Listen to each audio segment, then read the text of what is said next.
Hello everybody, my name is James, hope you're doing well and welcome back to another video. So let's start with Red Bull, where more information has been revealed about Max Verstappen's pace drop in Imola.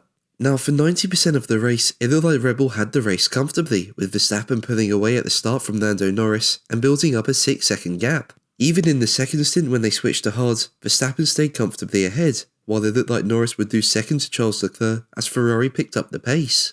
But towards the end of the Grand Prix, the gap between Verstappen and Norris started to close a bit, and to be honest I thought it may have been Max having a few bad laps while he did a bit of management. But the gap kept coming down lap after lap, to a point where Norris was within DRS range of Verstappen on the final lap, so a real good effort from Norris. But how did Max lose so much time? According to the Dutchman, it was down to a lack of grip, with him feeling that he would almost end up in the grandstand. He said, "As soon as I swapped to the hard tyres, maybe not the first 5 to 10 laps, but after that I was like, I'm not sure I can bring this to the end. The tyres just fell out of the operating window. It was like driving on ice, very snappy. You could feel where the tyres were not gripping up anymore. Turn 7, I almost ended up in the grandstand from my feeling at some point."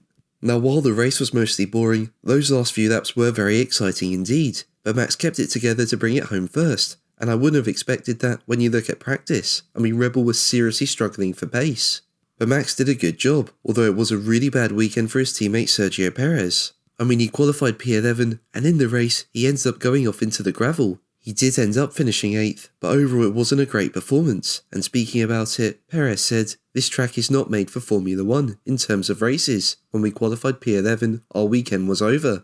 Now for me, I disagree. I mean, there is a long straightway you can overtake, and there were multiple passes being made during the Grand Prix, even in places you wouldn't expect. And it does look like a great track to drive as well. So for me, I think Imola does have a place on the calendar, and while it can be tough to pass, it is possible. But what do you think? Let me know in the comments below. But that's going to be the video from me today. Thank you ever so much for watching. Make sure to like and subscribe for more videos, and until the next one, take care.